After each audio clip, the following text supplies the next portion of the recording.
kalba Vaclovas Sidzikauskas, vyriausio Lietuvos išlaisvinimo komiteto pirmininkas.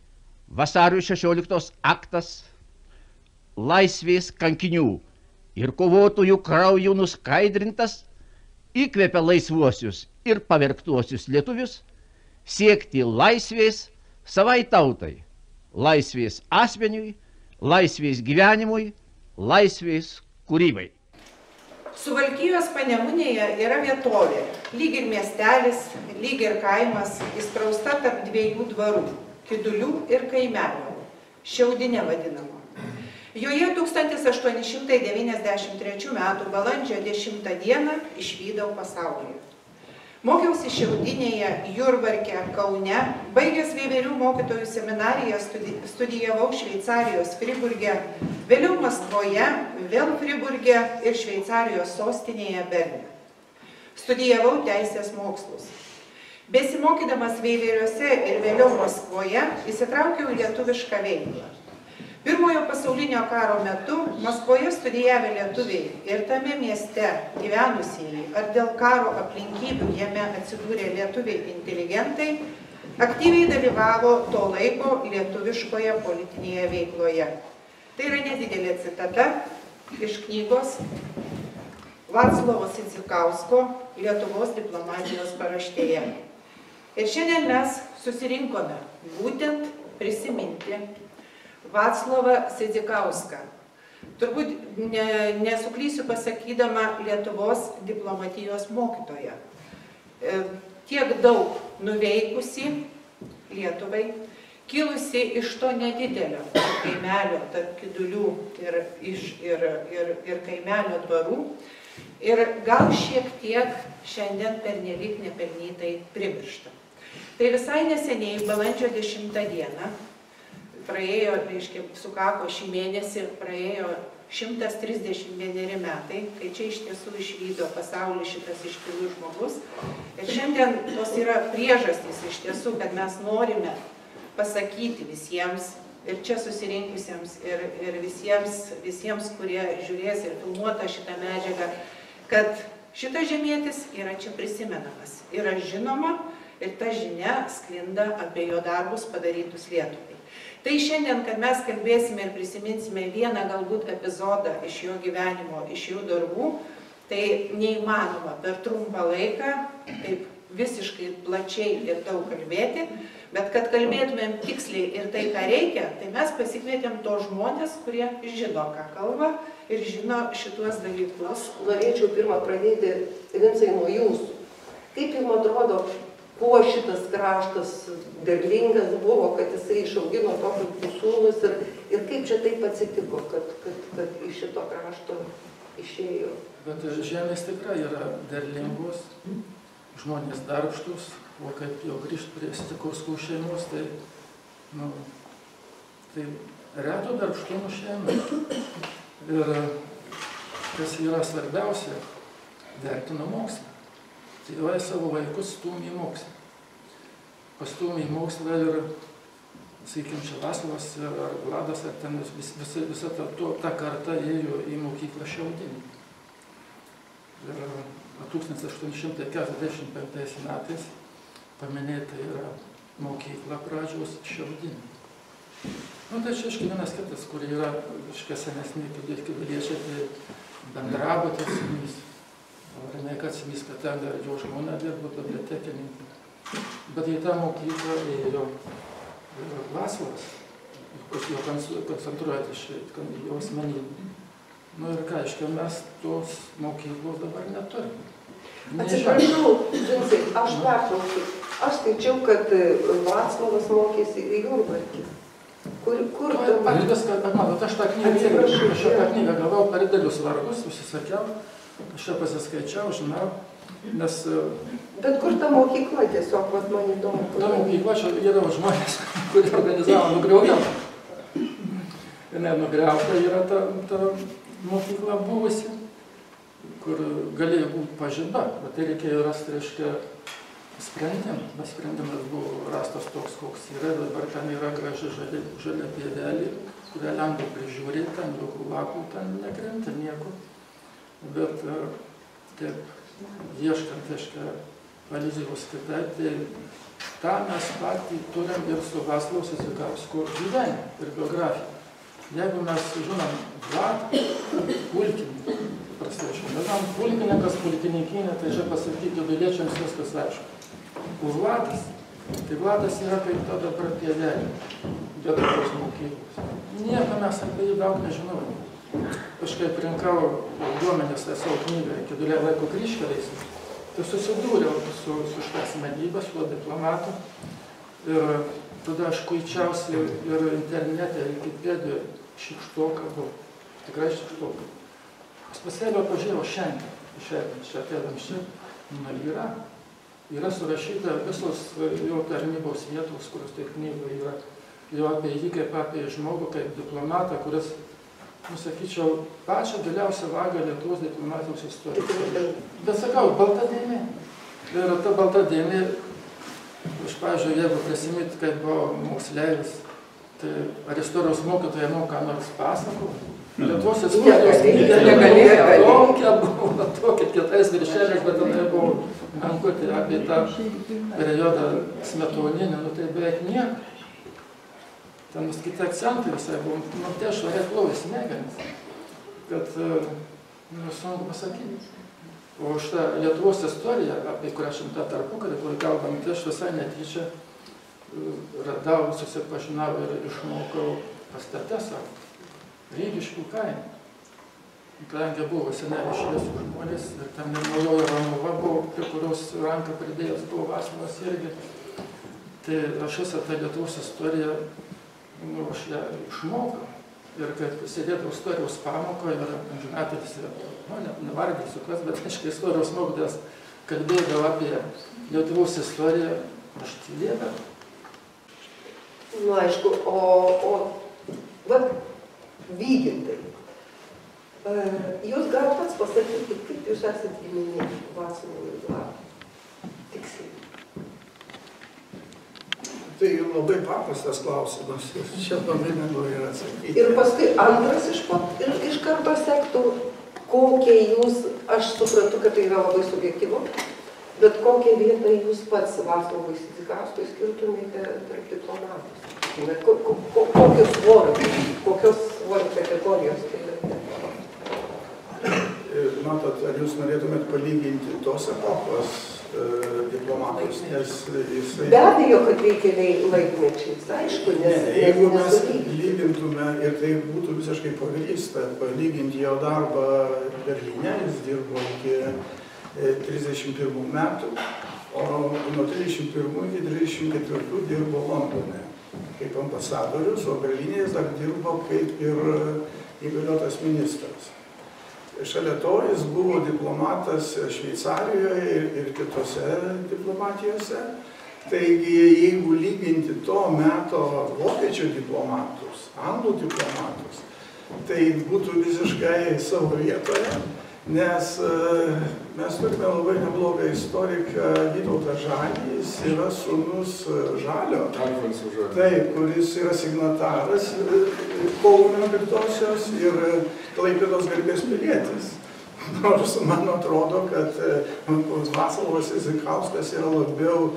Ir man taip pat atrodo. Bet tai čia yra atrodymai. Bet dabar, jeigu šnekėt apie tos palyginimus to laikotarpio, tai štai tas jaunasis Žalys, aš tada jums sakiau, jis gal nepasisekė susisiekti, nes jis yra išleidęs labai neblogą tritomį.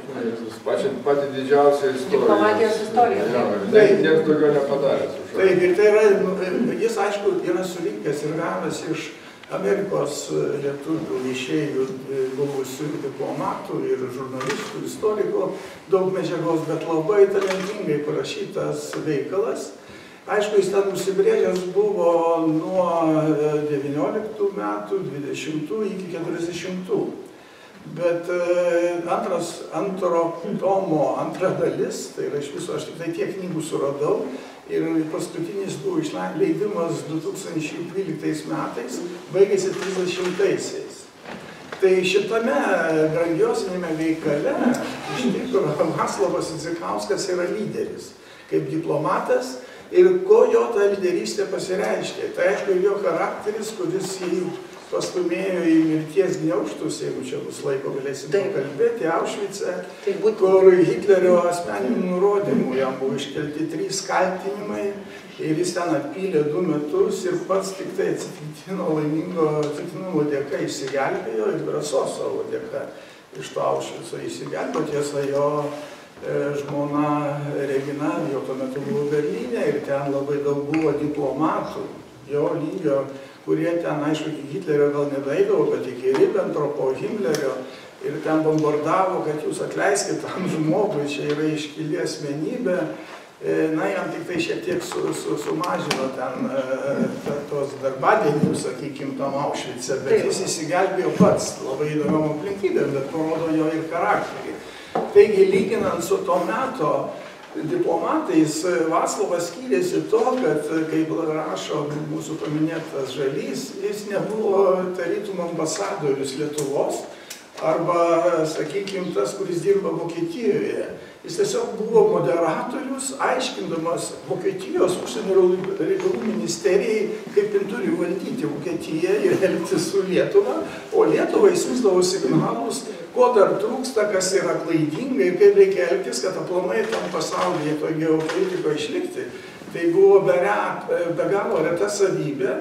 Jis baigė kadenciją tada Berlyne iki ateinant Hitleriui, bet už jo tas veiklas, ką jis čia nuveikė, jeigu čia mes skirsim dėmesio, galima už tai ir paliesti, aišku, jam buvo iškelti didžiuliai kaltinimai. Taigi, lyginant su jo epocha, tai buvo labai žymi rytų vidurio Europos diplomatijos korifėjai.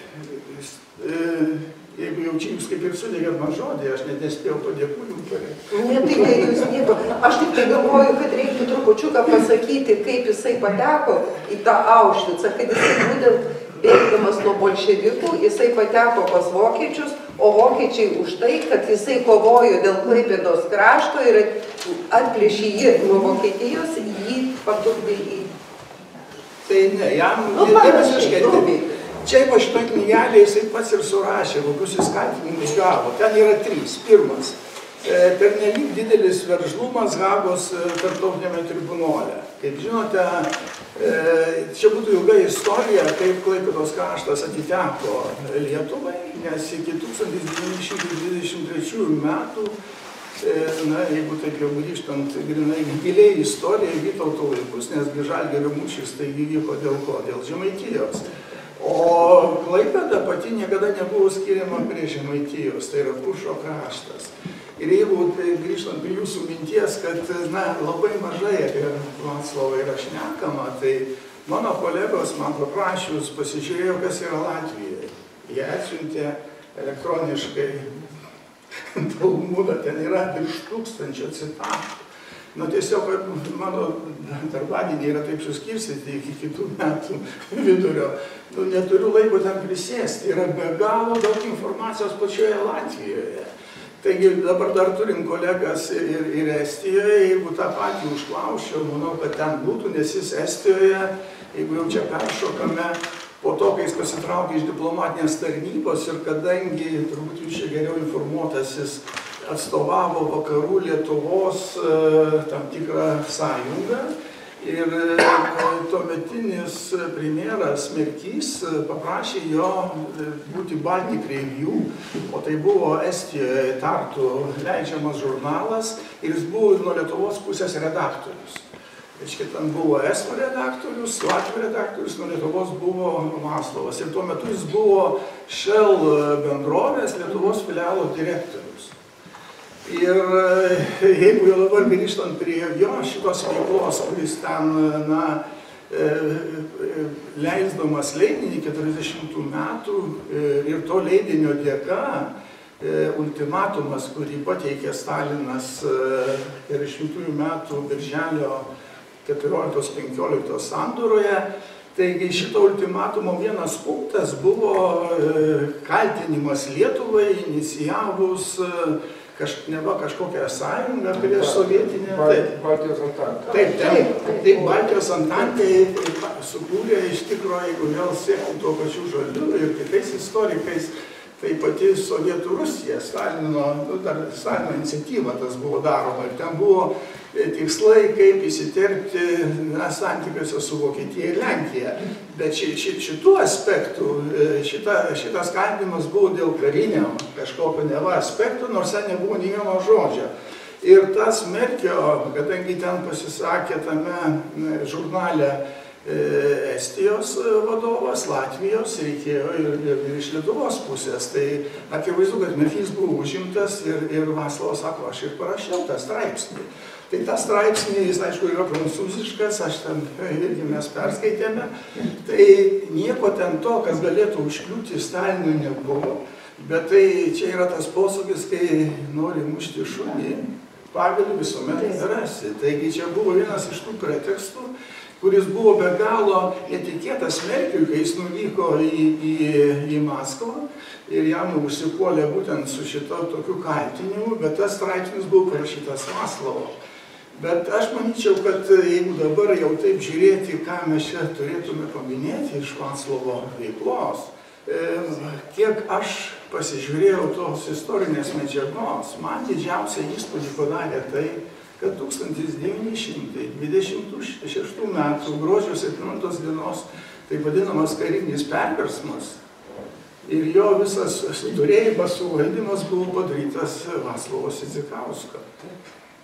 Ir kame čia esmė? Karininkai, kurie atliko šitą perversmą, nors jau dabar netgi mūsų tie vadinami istorikai, kurie analizuoja tą laikotarpį, neslepia, kad čia buvo krikdemai inicijuotas dalykas, jiems tik reikėjo, na, sakykime, kažkokios tai anties įstatyti, kad jis, kaip sakant, Mauras juodą darbą atliktų, ten supiltų ant jo pamasgas, o tada jie jau gražiai įeitų į tą valdžią autoriteto. Taigi Vaclovas šitą dalyką taip yra gerai sustigavęs ir aš sakyčiau, jo yra nuopelnas didžiulis. Nes ta valstybė, kurią mes dabar galime atsiminti, tai yra būtent po šito karinio perversmo susiformavimas. Gerbiamas Vygintai, galbūt duokim žodį dabar Arvydui, nes aš jau labai lankinėti jo paklausti, ką jis mano, ką tu Arvydai manai apie Sidzikausko, sakykime, nuopelnus Lietuvai ir, tarkim, antra dalis klausimo, kodėl, pavyzdžiui, yra tie standartiniai, trafaretiniai, tie patys, sakykime, tradicinės diplomatų pavardės, kurios nuolat kartojamos, o toks Sidzikauskas, kuris iš tikrųjų reikšmingas be galo. Nu, vat, aš, pavyzdžiui, negirdėjusi, esu vieną kartą per šitą istorijos detektyvus, vieną kartą esu girdėjusi laidoje, kad būtų paminėta Vaclovo Sidzikausko pavardė. Yra ta kategorija žmonių, kaip Sidzikauskas, mes laiksime Sidzikauskas kažkodėl, matot, net ištarimas dar nesusiformavęs Lietuvoje. Man Vaičiūninė sakydavo Sidzikauskas, aš klausydavau tą prieškarinę aktorę apie jį minėdama. Na, yra tokia kategorija kaip Sidzikauskas ir, pavyzdžiui, tas pats Baltrušaitis Maskvoje, toksai stulpas ambasadorius iki pat nuo nepriklausomybės, iki 39 metų pajutęs, kad viskas padai dega, valstybė nyksta, jisai pabėgo į Paryžių labai gudriai.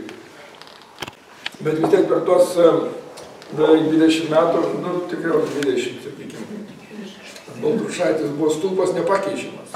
Žalio įtarimai yra tokie, kad per daug artimi buvo ryšiai su Stalinu, su visa Čeka ir jie Maskvėnai, tai yra Kremlius jo neiškrapštė iš ten, reiškia, jis buvo palankus ir Maskvai, bet tai čia irgi gudrybė, kodėl jis ten Lietuvai buvo labai naudingas Maskvoje.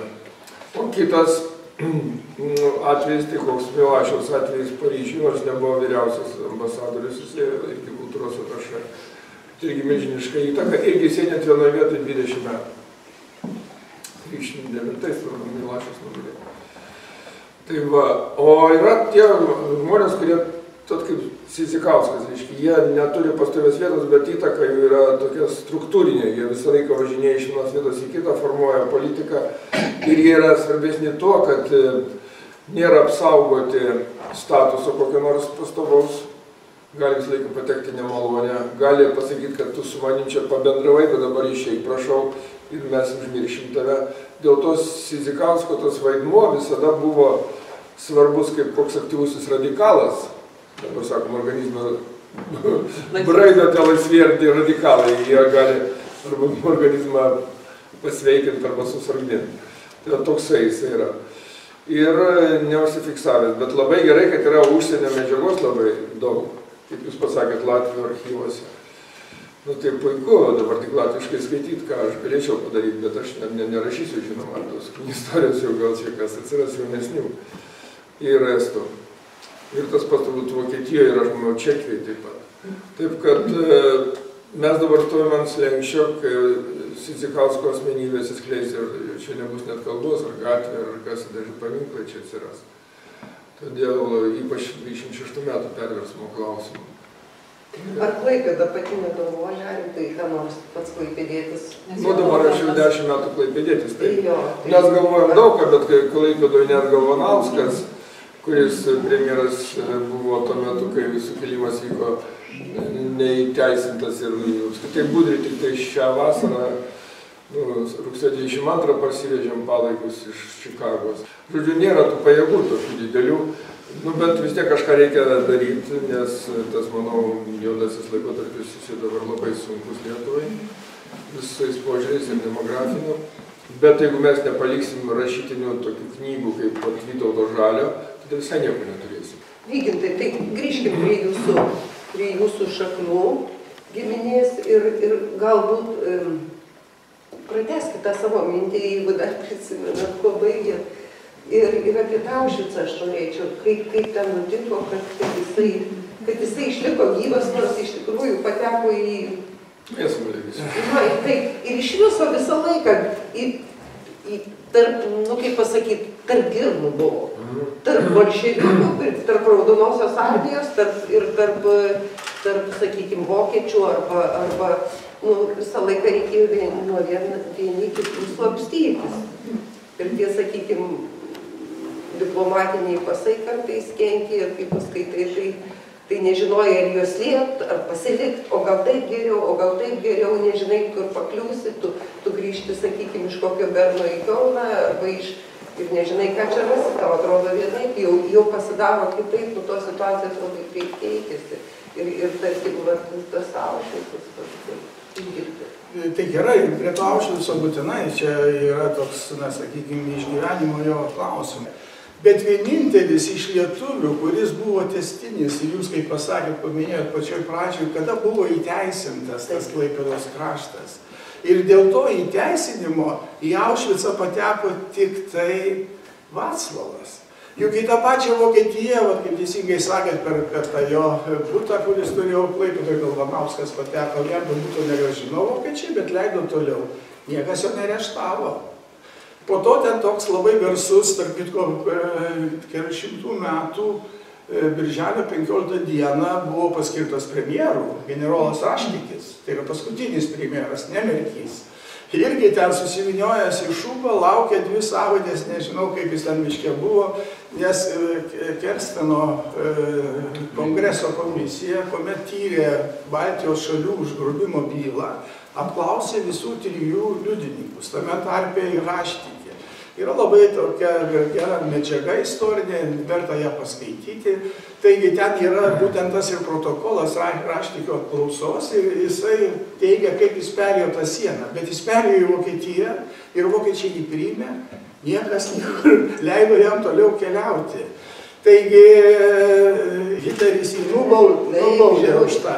O dabar kaip jis išsigelbėjo tenais Aušvice. Tai, žodžiu, jis prieš pirmąjį ten iš karto palaikė kelias dienas kaip ir Smetona, bet ten tada gavo iš Himlerio tas jau prievaizdas, kad reikia areštuoti, jokios laisvės. Tai iš karto areštavo į Soldau.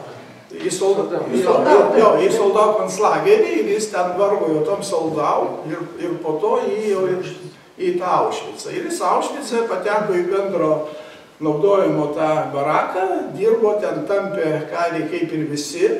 Aišku, jam čia buvo 40-ieji metai, 41, nes jis 41 sausį perbėgo.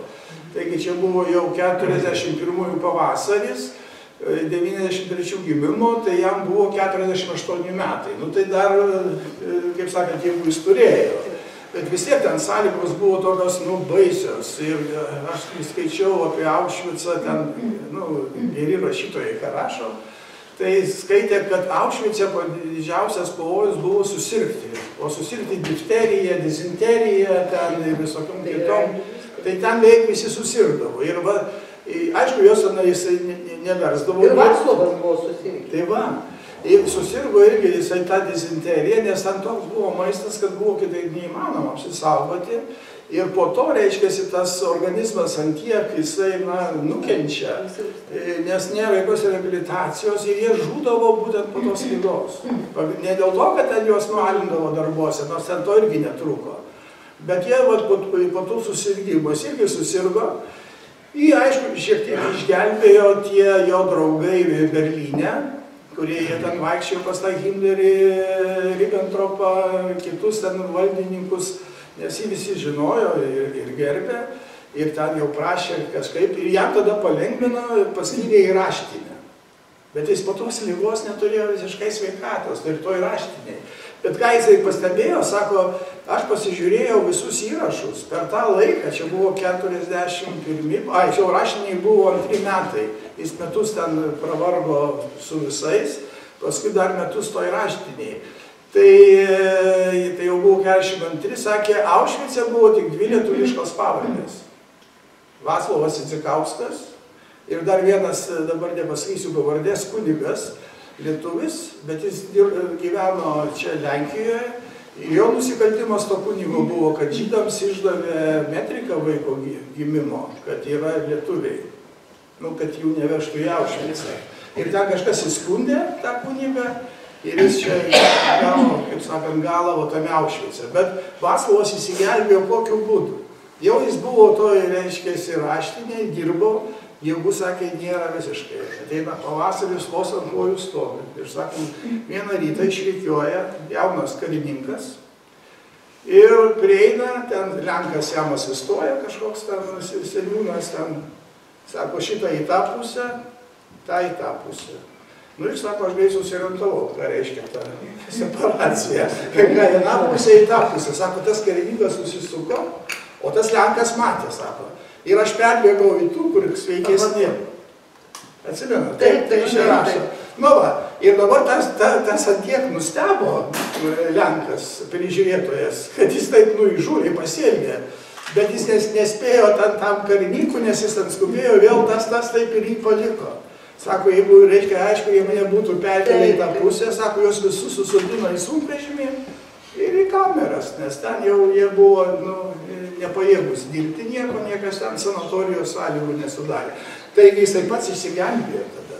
O tada po to, reiškia, jeigu dabar vėlgi pažymėti jo veiklas, tai jos visiškai yra nemažiau svarbios, nors ir nediplomatinės.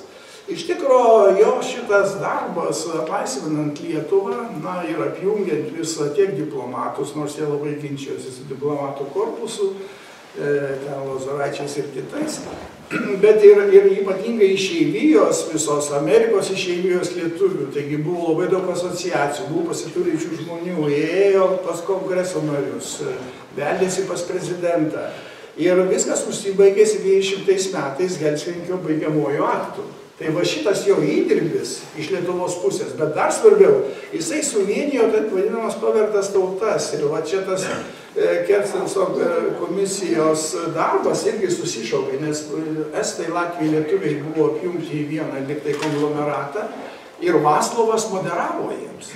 Ir tiek estai, tiek latviai pripažino, kad jį kaip tokį lyderį ir jisai eidavo, jeigu vienu balsu už visus 3, tai siųsdavo Vaclovą. Ir jis padarė tą įdirbį, nors jis mirė 73-ais, tas baigiamasis aktas buvo po 2 metų, bet ten jo nuklotas grindinys tam traukiniui, kuris dabar, man atrodo, kelia visiems tik juoką. Ir šiais laikais niekas apie tai net nešneka, apie tą Helsinkio aktą. Man atrodo, kad čia visai kiti dalykai dabar yra svarbiau. Vaclovas buvo pernelyg ryškiai asmenybė diplomatijos pasaulyje. Ne vien Lietuvoje, bet ir Europoje. Jis buvo labai gerai žinomas, populiarus. Ir ką padarė vokiečiai? jie keršė už tą Klaipėdos kraštą, už tą Hagos bylą, keršė jam. Ir ką sugalvojo? Primityvė tai, kad dabar Lietuvoje ką daro. Pames žmogui, kuris ten smirdavo. Pasėmė labdarą skirtus ten pinigėlius kažkokius. Bet jis ir tai netiesa buvo, išsiteisino. Ką padarė Maskvas? Kadangi jisai buvo labai garbingas žmogus, jisai net per teismą tą reikalą pajungė ir jis, kaip sakyti, apsigynė, bet uodega yra. Įrašas istorija yra. Bet jis išeina iš Lietuvos diplomatijos korpuso. Kad nekemt savo tokių negerų įvaizdžių Lietuvą. Norėjau tą. O čia garbingas žmogus yra. Mes tėptom jį pažinau. Ir, pažiūrėjau, šitą knygą, kaip jūs čia visi turite, aš irgi ją turiu, bet kaip pat ją skaitai. Ir tai kaip šiandien, kai mes kalbame. Kad žiūrėtume viens kitam į akis ir kalbėtume, aš jums kalbu, jūs man kalbėsit, mes bendrausim, ta pati kalba, ta pati šnekta. Kidulietiškas, sakykim čia. Taip, aš pastebėjau. Labai aukštos kultūros žmogus rašytojai. Labai. Apie kalbos kultūrą ir pažiūrėti jį kaip talentingiausią Lietuvos tuo metu diplomatą. Tai čia, kad jokios nerklaidos, bet ir dabar, tai jau šlovė, tai jau aura, kurią jisai yra atnešęs iki mūsų dienų, kažkam nepatinka. Už tai neturime mes gatvės. Tai kituliečiai pasistengim visi. Nėra paminklų, daugam nėra paminklų, bet tai yra specialiai gal kažkas reiškia įjuoti, neleidžia apie jį kalbėti. O mes kalbam, reikia drąsiai kalbėti. Nes juodina tą visą laikotarpį. Apie ką kalbam? Žinot, aš dar norėjau, vis tiek mūsų pokalbis po truputėlį jau krypsta į antrą pusę. Arvydu, norėjau paklausti tokį dalyką, jau čia dabar apie šios laikus. Jūs buvote kultūros atašė ir įdirbis buvo tikrai labai didelis. Dėjai ten ir parodas vežė, ir Rėzai paminklas atidengtas, ir šiaip su muziejininkais, ir Donelaičio tolminkėmis buvo sutvarkytas. Daugybė darbo atlikta. Koks išliekamoji vertė to įdirbio dabar šitoj geopolitinį situaciją? Nu dabar, kaip sakant, šaukį mišką neatsilieps, tai čia tenai vis dingsta. Čia diplomatija. Diplomatija yra toks laikinas dalykas, įsivaizduokit. Ta, kai mes sakėm vadovėlį, turėjom tarybinį Lietuvos istoriją, planytę, tai visą tai, ką padarė Sidzikausko karta ir visa šitą plejada, taigi neegzistavo. Vėl reikia pradėti iš naujo, bet matot, kas yra, pradėti iš naujo. Dabar jeigu nugriaus tą paminklą Rėzos, kuris nepaprastai pats gražiausias paminklas dabar Karaliaučiui, ten Šileris dar stovi vokiečių laikais pastatytas, bet jisai toksai kampuotas ir neplastiškas, o čia yra stebuklas. Tai, suprantat, man estai davė pavyzdį, sako, sunaikins mūsų nepriklausomybę, bet sako, jie sunaikins nepriklausomybę, jinai jau buvo, iškai mes galime atkurti.